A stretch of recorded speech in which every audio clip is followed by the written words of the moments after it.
வணக்கம். நம்ம இன்றைக்கி கன்னி ராசிக்கு இந்த 2025ஆம் வருடம் எப்படி இருக்கும் அப்படின்னு நம்ம பார்க்க போகிறோம்.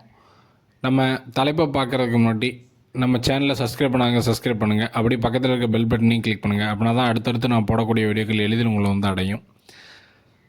அதே மாதிரி இந்த ராசி பலன் வீடியோவில் கடைசியில் நான் கன்னிராசிக்கான சில பரிகாரங்களையும் சொல்கிறேன். அதனால் வீடியோவை முழுவதுமாக பாருங்கள். என்ன விதமான பாதிப்புகளுக்கு என்ன விதமான பரிகாரங்கள் பண்ணணும் அப்படிங்கிறதையும் சொல்லியிருக்கேன். 2025ஆம் வருடம் கன்னிராசிக்கு எப்படி இருக்குன்னு பார்க்குறதுக்கு முன்னாடி இந்த 2024ஆம் வருடம் உள்ள கிரகநிலைகளை பற்றி கொஞ்சம் பார்ப்போம். 2024 9 குரு இருக்குது. அது வந்து மார்ச் மாதம் வரைக்கும் தொடரும். அதன் பின்பு பார்த்திங்கன்னா 6ஆம் இடத்துல சனி, அஷ்டலட்சுமி யோகம்னு சொல்லுவாங்க. 6ல் இருந்தால் அந்த சனி பகவானும் மிகுந்த நன்மையில் செய்யக்கூடிய அமைப்பில் இருக்கார். அதன் பின்பு பார்த்திங்கன்னா 7ஆம் இடத்துலையும் ராசிலையும் இருக்கிற ராகு கேதுக்கள் நகர்ந்து உங்களுக்கு 6, 12ஆம் இடத்துக்கு வர்றாங்க. இதுவும் ஒரு நல்ல அமைப்புன்னு தாங்க சொல்லணும். 6, 12ஆம் இடத்துல வரக்கூடிய ராகு கேதுக்கள் என்ன விதமான பலன்களை கொடுக்கும் அப்படின்னு கேட்டிங்கன்னா, இருக்கிற இடத்த விட்டு வேறு இடத்துக்கு உங்களை நகர்த்தும். அதாவது பணி அமைப்புகளில் வேலை செய்கிற இடங்கள்லாம் மாற்றங்கள் கிடைக்கும். யாராச்சும் இந்த வெளிநாடு போகக்கூடிய அமைப்பு சுயஜாதகத்தில் இருந்தால் அவங்க வெளிநாடு போய் ஒரு வருஷத்துக்கு இருந்துட்டு வருவீங்க. இது மாதிரியான அமைப்புகள்லாம் கண்டிப்பாக இருக்குது. கண்டிப்பாக இருக்கிற இடத்த விட்டு வெளி மாநிலமோ அல்லது வெளிநாடுகளுக்கோ போய் குடும்பத்தை பிரிகிற அமைப்புகள் இருக்குது. சுப பிரிவாக இருக்கும், பிரச்சனைகள் எதுவும் இருக்காது. அதன் பின்பு பார்த்திங்கன்னா குருவோட சஞ்சாரம், கடைசியாக சனியோட சஞ்சாரத்தை பார்ப்போம். சனியோட சஞ்சாரமும் சில பல சிக்கல்களை ஏற்படுத்தக்கூடிய அமைப்பில் இருக்குது. எந்த விதமான சிக்கல்னு நம்ம பார்ப்போம். போகிறோம் குரு பகவான் வந்து 9ஆம் இடத்துலேருந்து 10ஆம் இடத்துக்கு போகிறார். இதனால் இதுவும் மிகப்பெரிய மோசமான அமைப்பு கிடையாது. 9ஆம் இடத்தில் இருக்கக்கூடிய குரு பகவான் மிகுந்த நன்மைகளை எவ்வளோ நாள் ஏற்படுத்திகிட்டு இருந்தார். 10ஆம் இடத்துக்கான தொழிற்ஸ்தானத்துக்கு போகிறார். அதன் பின்பு முக்கியமான ஒரு அமைப்பை பார்த்திங்கன்னா செவ்வாய் பகவான் 11 மற்றும் 10 இடங்களில் மாறி மாறி ஜூன் மாதம் வரைக்கும் உட்காருவார். இது வந்து மிகுந்த நன்மையில் ஏற்படுத்தக்கூடிய அமைப்பு. முக்கியமாக பார்த்திங்கன்னா காவல்துறை, ரியல் எஸ்டேட், இது மாதிரி செவ்வாயோட அமைப்புகள், இராணுவம், இந்த மாதிரி செவ்வாயோட துறைகளில் வேலை பார்த்துட்ருக்க கன்னிராசிக்காரங்களுக்கு மிகுந்த லாபங்கள் ஏற்படக்கூடிய அமைப்பு. நீங்கள் பார்த்தீங்கன்னா ரியல் எஸ்டேட்டில் வந்து அதிகமான லாபம் ஏற்படும். நீங்கள் இப்போ கன்னிராசியில் இருக்கவங்களை செக் பண்ணிங்கன்னா தொழில் நல்லா போகும். அதன் பின்பு பார்த்தீங்கன்னா ஃபைனலாக சனி பகவான் வந்து 6ஆம் இடத்துல இருந்து கடன், நோய், எதிரி தொல்லைகளை குறைச்சிட்டு இருந்தாருன்னு தான் சொல்லணும். அதன் பின்பு இப்போ 7ஆம் இடத்துக்கு வரார். 7ஆம் இடத்துல என்ன பலன்கள் நடக்கும் அப்படின்னு பார்த்தீங்கன்னா, 7ஆம் இடம் அப்படிங்கிறது மனைவி, பங்குதாரர், நண்பர்களை குறிக்கக்கூடிய இடம். திருமணம் ஆகாதவங்களுக்கு இந்த சனி பகவான் திருமணத்தை நடத்தி வைப்பார். ஏன்னா சண்டை போடுறதுக்கு ஒரு ஆள் வேணும்ல.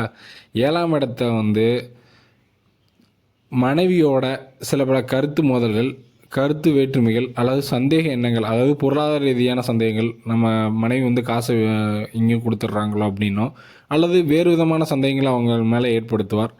அல்லது நண்பர்களுக்கிடையே பிரச்சனை ஏற்படுத்துவார். திருமணம் ஆனவர்களாக இருந்தால் கணவன் மனைவி கிடையும்.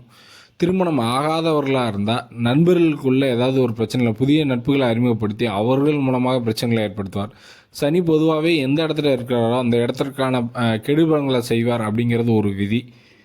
அந்த சனியோட 7ஆம் பார்வை நேரடியாக கன்னிக்கு வந்து விழும். இதனால் கன்னி கொஞ்சம் டிஸ்டர்ப் ஆகும். அது எப்போன்னு கேட்டிங்கன்னா மார்ச் மாதத்திற்கு பிறகு தான், இப்போ கிடையாதுங்க.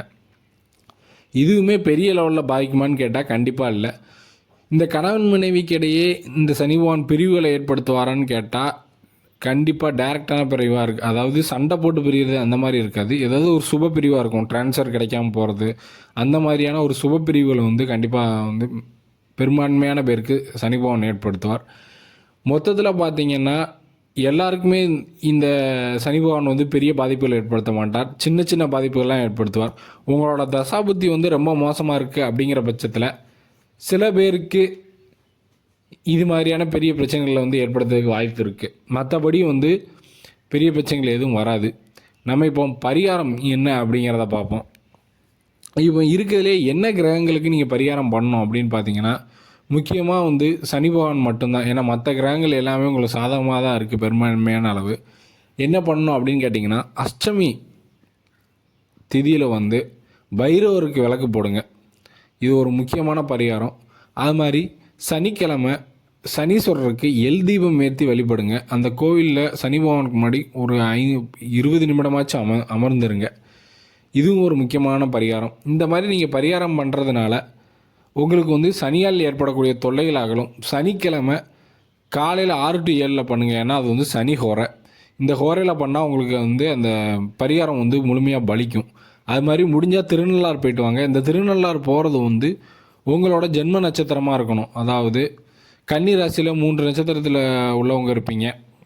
உங்களோட நட்சத்திரம் எதுவோ, அஸ்தம்னா அஸ்தம், சித்திரைனா சித்திரை, இப்படி உங்கள் நட்சத்திரம் வரும்ல, அந்த நட்சத்திரம் அன்னைக்கு, அதாவது பகல் நேரம் முழுக்க அந்த நட்சத்திரம் இருக்குன்னா அந்த பகல் நேரத்தில் போய் திருநள்ளாறு போய் சிவபெருமானையும் பார்வதியும் வழிபட்டு கடைசியாக சனீஸ்வர பகவானை வந்து வழிபட்டுவாங்க. கண்டிப்பாக கணவன் மனைவிக்கு இடையே ஏற்படக்கூடிய பிரச்சனைகள் வந்து அகலும்.